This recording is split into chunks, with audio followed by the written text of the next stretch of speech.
First contact and tension. The year was 2157, and humanity had finally achieved its dream of faster-than-light travel.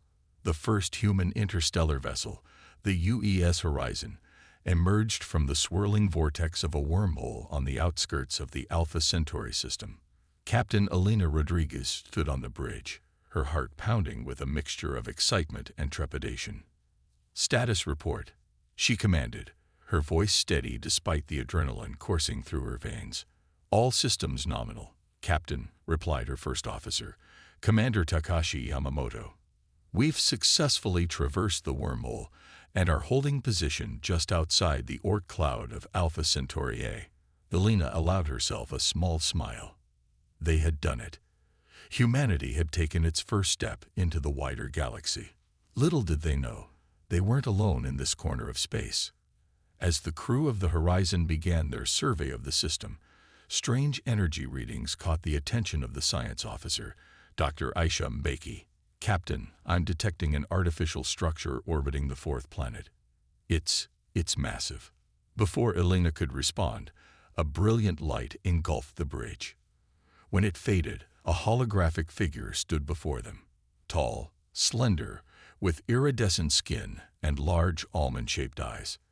The alien spoke, its words somehow translated directly into their minds. "Greetings, travelers. I am Zarthon, emissary of the Galactic Confederation. We welcome you to the stars." The next few weeks were a whirlwind of cultural exchange and scientific revelation.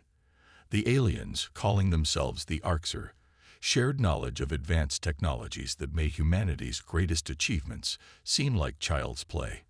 They spoke of a vast network of spacefaring civilizations, united under the banner of the Galactic Confederation. At first, relations between humans and the Orcs were cordial, even friendly. The aliens seemed genuinely fascinated by humanity's rapid technological progress and unique cultural perspectives. However, as the initial excitement of first contact faded, tensions began to simmer beneath the surface. The Orcs, for all their advanced technology, had a rigid social hierarchy and a deeply ingrained sense of superiority. They viewed younger races as naive children in need of guidance and control. As humans began to ask for more information about certain technologies, particularly those related to weapons and defenses, the Orcs became evasive and patronizing. During a formal dinner aboard the Orcs flagship, the Celestial Harmony, Elena found herself in a heated discussion with Sub-Commander Vexlor, the Orcs' chief military officer. "Your species shows promise, Captain Rodriguez," Vexlor said, his tone condescending. "But you must understand, true mastery of the cosmos requires millennia of development. The Orcs have guided many young races to enlightenment. In time, with our benevolent oversight, humanity too may rise above its primitive origins." Elena bristled at the implication. "With all due respect, Sub-Commander, humanity has achieved in centuries what took other races millennia. We're quick learners, and we're eager to take our place among the stars as equals, not subordinates." Vexlor's eyes narrowed. "Eager, yes, but equality must be earned, Captain.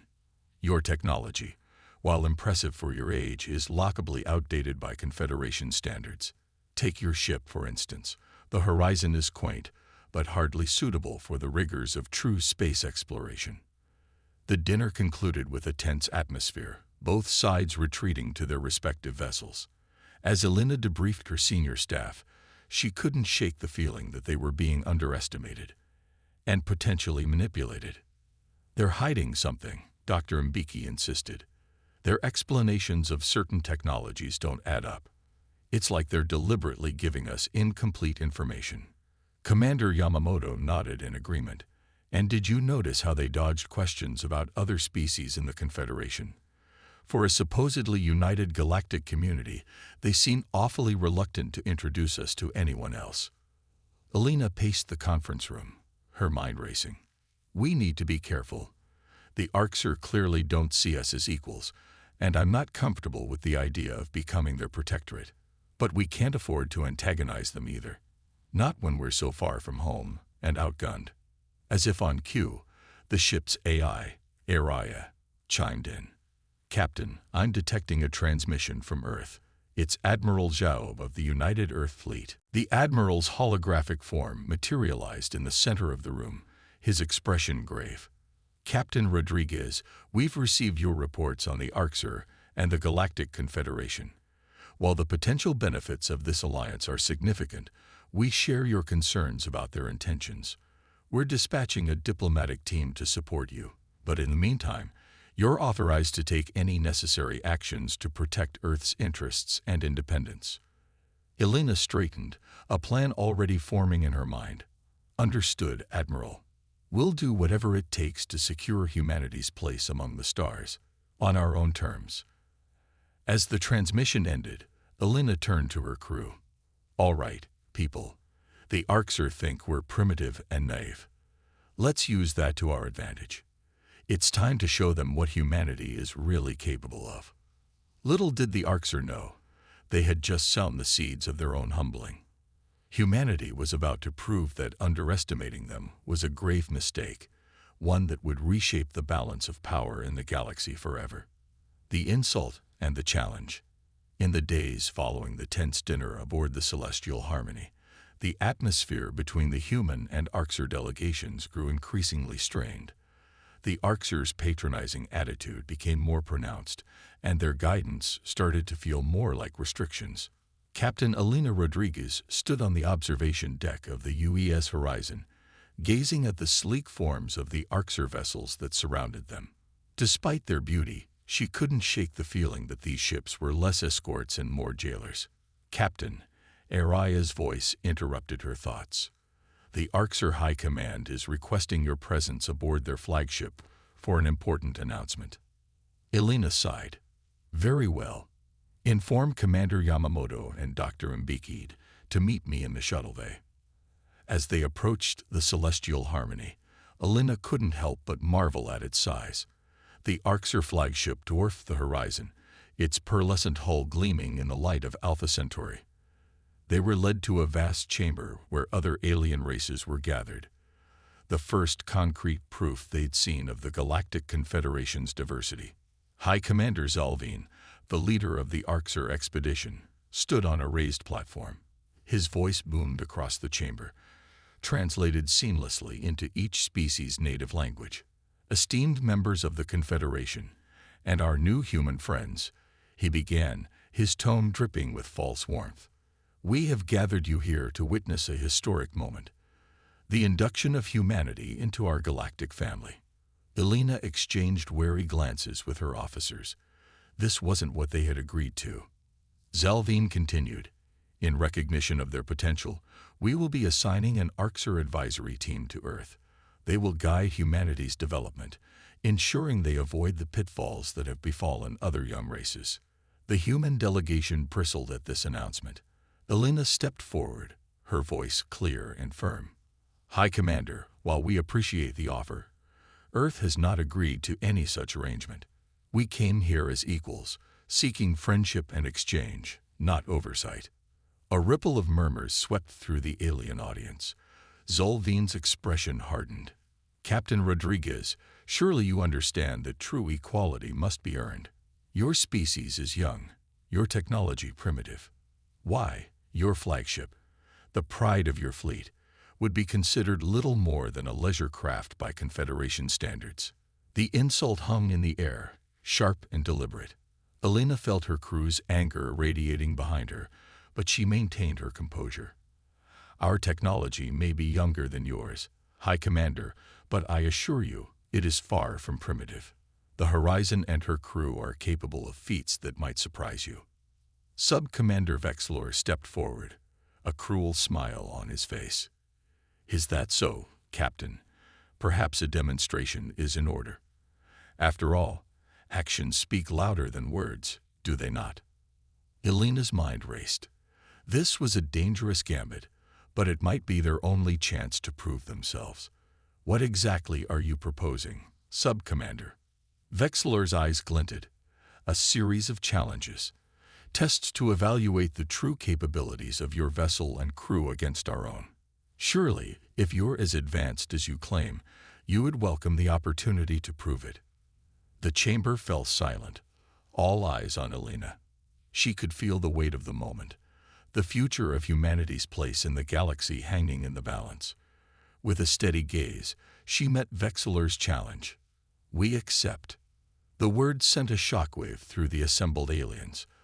Zolvine looked taken aback, clearly not expecting this response. "Very well," he said, regaining his composure. "We shall arrange a series of trials to test your ship's capabilities. Navigation, scientific analysis, tactical simulations, and finally, combat readiness." Elena nodded, her heart pounding, but her resolve firm. "Agreed. But let's make this interesting, shall we? If we prove ourselves your equals, humanity joins the Confederation on our own terms. No advisors, no oversight." Vexilor scoffed.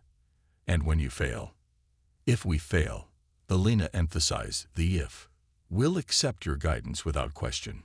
The Arxer leaders huddled together, discussing in hushed tones. Finally, Zalvine turned back to address the chamber. "We accept these terms. The trials will begin in 3 solar cycles. May the best species win." As Elena and her team returned to the horizon, the gravity of what they'd just committed to settled in.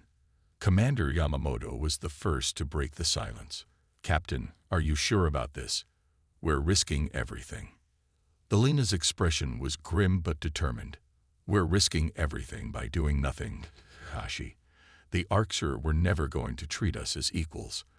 This is our chance to prove ourselves, not just to them, but to the entire Confederation." Dr. Mbiki spoke up, her voice filled with nervous energy. "We'll need to push our systems to the limit. There are upgrades I've been working on, experimental tech that might give us an edge." "Do it," Elena ordered. "Whatever it takes. We're not just fighting for our pride here. We're fighting for humanity's future." As they dispersed to begin preparations, Elena retreated to her ready room. She activated a secure channel to Earth, Admiral Zhao's hologram flickering to life before her. "They took the bait," Elena reported. "The Arxer have agreed to a series of trials to test our capabilities." Zhao nodded, a hint of a smile on his weathered face. "Well done, Captain. You've given us the opening we needed. It's time to unveil Project Prometheus." Elena's eyes widened. "Sir, are you sure? That technology is untested in real-world conditions." "It's a risk we have to take," Zhao replied firmly. "The fate of our species depends on it. A team is en route to your location now, traveling via our new quantum corridor. They'll arrive within 48 hours with everything you need." As the transmission ended, Elena stared out at the stars. In 3 days, they would either secure humanity's place among the galactic community or condemn them to subservience. The weight of that responsibility was immense, but as she looked at the determination on the faces of her crew, she felt a surge of pride and hope. The Arxer thought they were springing a trap, but little did they know, humanity had a few surprises of their own in store. The stage was set for a showdown that would change the course of galactic history forever. Unexpected strengths. The 3 solar cycles passed in a blur of feverish activity aboard the UES Horizon. Every system was pushed to its limits, tested and retested. The crew worked around the clock, fueled by a mixture of caffeine, adrenaline, and sheer determination. When the team from Earth arrived via the experimental quantum corridor, they brought with them a host of upgrades and a wealth of new information. Project Prometheus, it turned out, was more than just a new weapons system. It was a revolutionary approach to energy manipulation and quantum mechanics that could potentially redefine the limits of human technology. As the day of the trials dawned, Elena gathered her senior staff for a final briefing. "Remember," she said, her voice steady and determined, "we're not just representing the horizon here. We're representing all of humanity. Whatever happens, we show them what we're made of." The first trial was a test of navigation and piloting skills. The challenge: navigate a treacherous asteroid field while dealing with intense solar flares that disrupted sensors and communication. Commander Yamamoto took the helm, his hands dancing over the controls with practiced ease. The horizon weaved through the asteroid field with a grace that belied its size, using the solar flares to mask its movements from the watching Archer vessels. Impressive, Sub-Commander Vexler grudgingly admitted as they completed the course in record time. But let's see how you handle something a bit more cerebral. The second trial was a complex scientific analysis of an unstable neutron star. Dr. Mbiki led this challenge, her mind working in perfect sync with ARIA to process the vast amounts of data pouring in. As the Archer scientists looked on in growing disbelief, the human team not only completed the analysis, but also proposed a novel method for stabilizing the star's decay. Impossible, one of the alien scientists muttered. Their computers shouldn't be capable of these calculations. What the Archer didn't know was that ARIA wasn't just a computer. The quantum processors that formed her core were light years beyond anything the aliens had seen before, a product of Project Prometheus that blurred the line between artificial and organic intelligence. The third trial was a tactical simulation, pitting the horizon against a simulated Archer battle group. This was where Elena truly shone.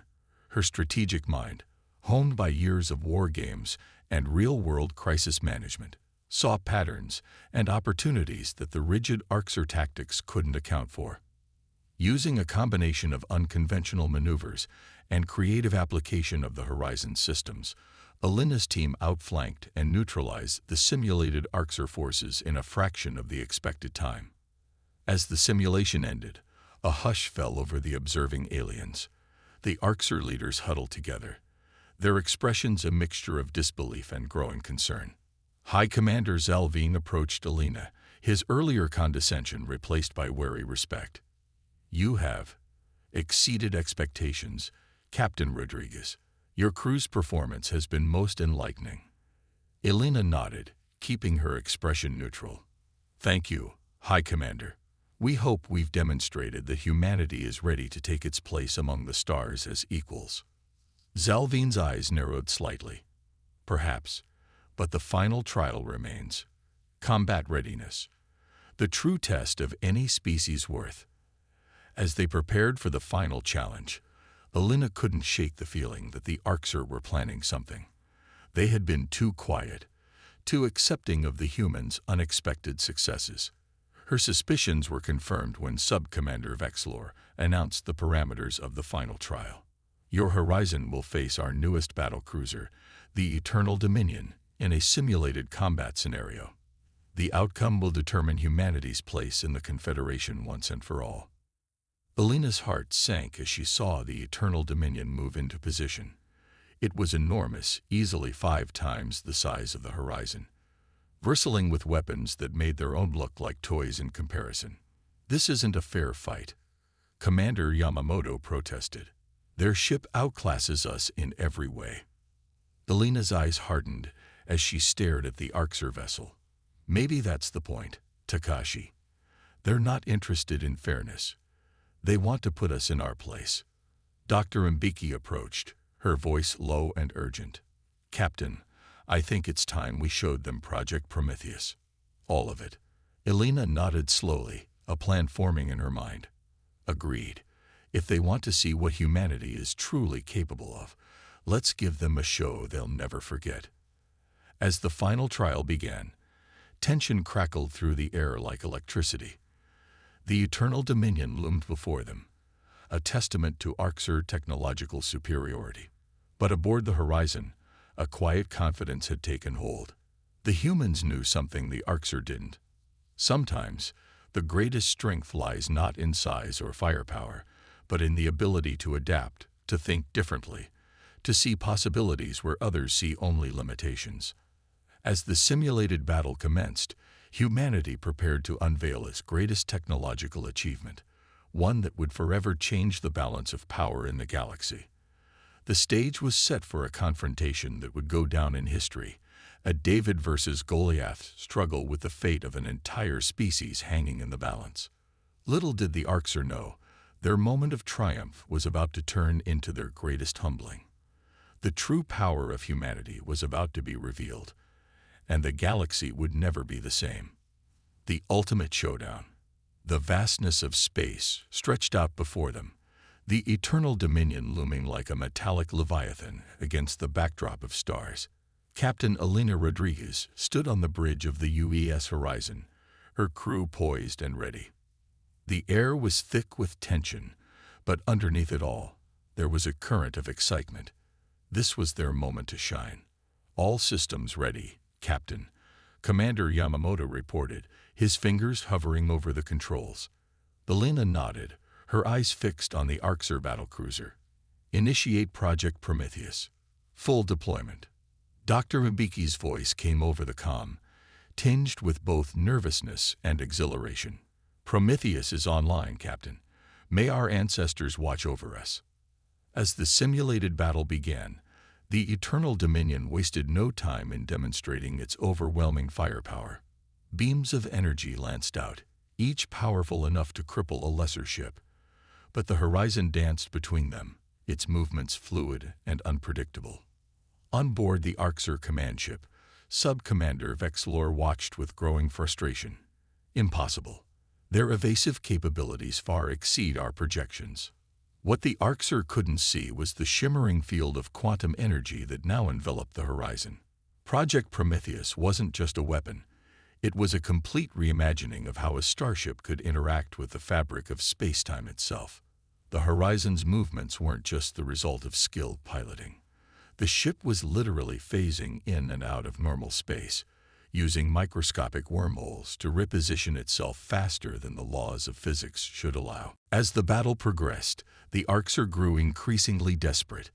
They unleashed salvos of missiles, only to watch in disbelief as the horizon seemed to blink out of existence, reappearing unscathed. "Enough of this," Vexlor snarled. "Bring the primary cannon online. Let's see them dodge this."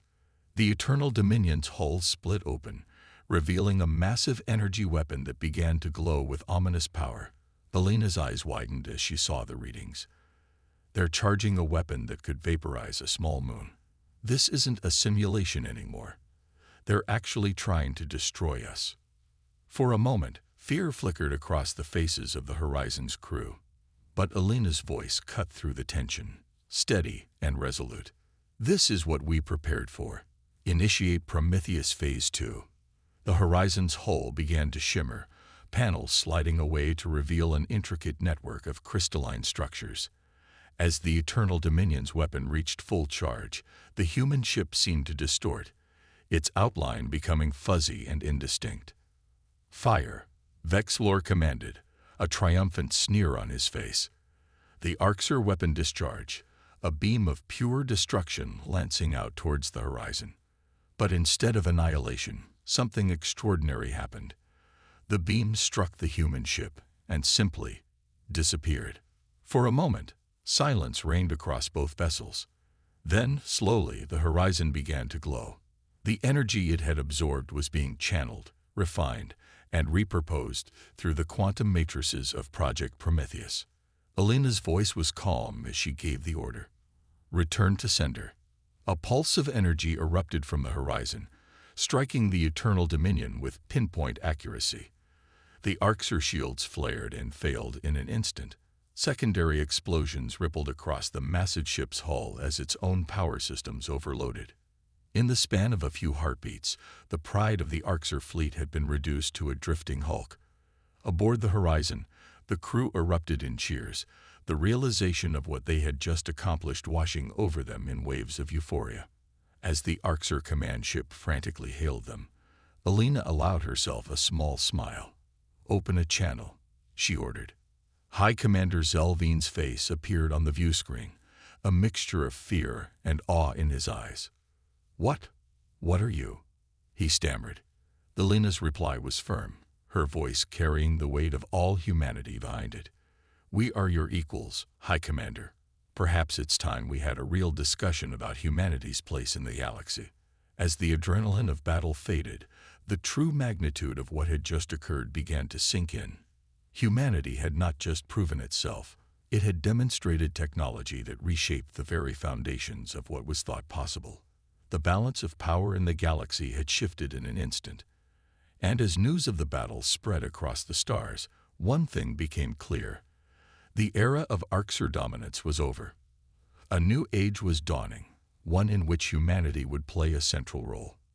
The horizon hung in space, bathed in the glow of victory. But for Elena and her crew, this wasn't an ending. It was just the beginning of humanity's grand adventure among the stars. Aftermath and new understandings.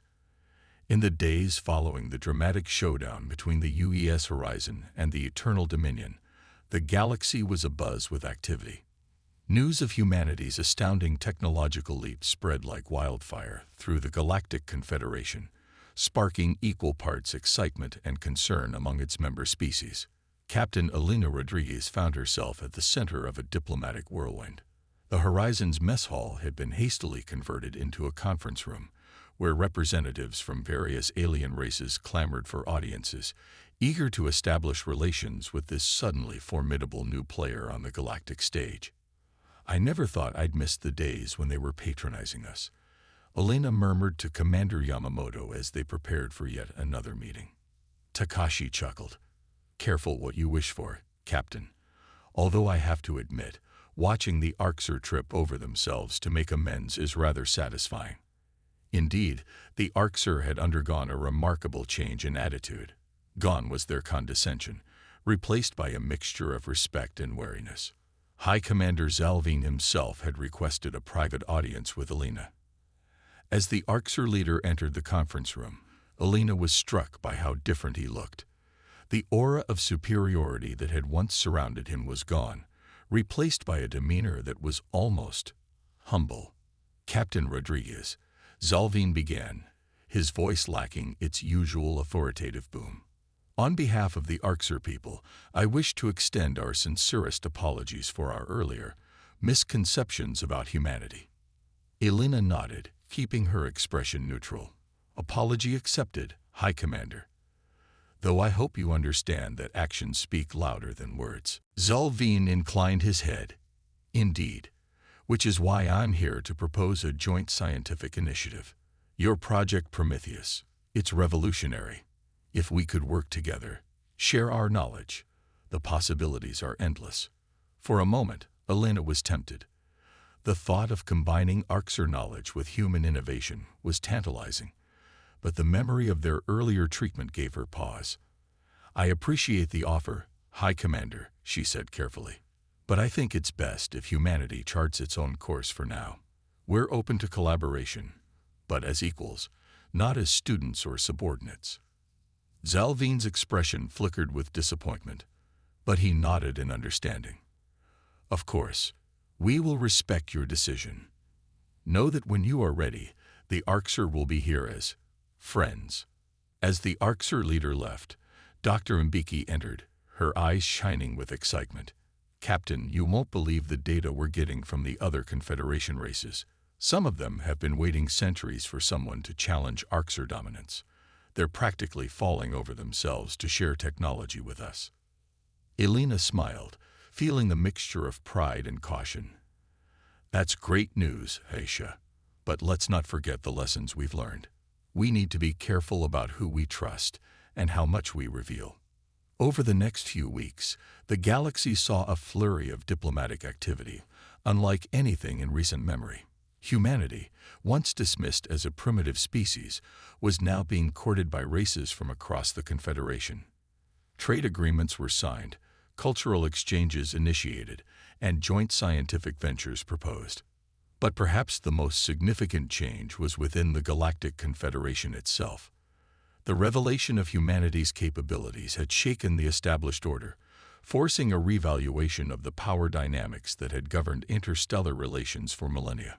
In a historic session of the Confederation Council, attended by representatives from every member species, a new charter was proposed, one that emphasized cooperation over hierarchy, that recognized the potential for growth and innovation in all species, regardless of their technological age. As Elena stood before the Council to present humanity's vision for the future, she felt the weight of the moment. This wasn't just about securing humanity's place among the stars. It was about reshaping the galaxy into a more equitable, collaborative community. "We come before you not as conquerors or revolutionaries," she began, her voice carrying across the vast chamber, "but as partners. Humanity's journey to the stars has taught us that our greatest strength lies not in our technology, but in our ability to adapt, to learn, to see possibilities where others see limitations." She paused, looking out at the sea of alien faces. "The universe is vast and full of wonders beyond our imagination. But it's also full of challenges that no single species can face alone. Today, we propose a new way forward, a path of mutual respect, shared knowledge, and collective growth." As Elena's words echoed through the chamber, she could see the impact they were having. Eyes lit up with hope, heads nodded in agreement. Even the Orcs delegation seemed moved. The power to reshape reality, to bend the very fabric of space-time to our will. This is not a power to be hoarded or feared. It's a responsibility, a call to explore, to understand, to push the boundaries of what's possible. And it's a journey we invite all of you to join us on. As she concluded her speech, the chamber erupted in applause. Species that had been at odds for centuries found themselves united in a vision of a brighter, more cooperative future. In the days that followed, the Galactic Confederation underwent a transformation. New councils were formed, focusing on collaborative research and peaceful exploration. The Orcs, humbled by their experience, became some of the staunchest supporters of the new order, eager to make amends for their past attitudes. And at the heart of it all was humanity, no longer seen as primitive upstarts, but as innovators, mediators, and bridge builders between the diverse cultures of the galaxy. As the UES Horizon prepared to return to Earth, carrying with it a wealth of new knowledge and a host of alien ambassadors, Elena stood on the observation deck, gazing out at the stars. Commander Yamamoto joined her, a thoughtful expression on his face. "You know, Captain, when we first set out on this mission, I never imagined it would end like this." Elena smiled. "End? Takashi, this isn't an ending. It's a beginning. We've taken our first real steps into the galactic community. The real adventure, it's only just starting." As the Horizon engaged its engines, preparing to enter the quantum corridor that would take them home, Elena felt a sense of excitement and possibility she hadn't experienced since she first joined the space program. The galaxy had underestimated humanity, dismissing them as weak and primitive. But in doing so, they had awakened a sleeping giant, a species whose strength lay not in brute force or ancient knowledge, but in creativity, adaptability, and an unquenchable thirst for understanding. The stars stretched out before them, each one a promise of new discoveries, new challenges, and new opportunities for cooperation.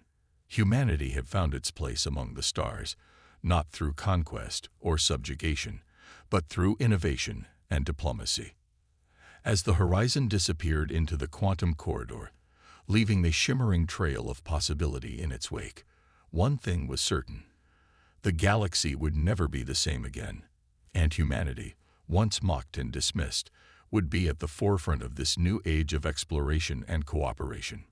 The adventure was just beginning.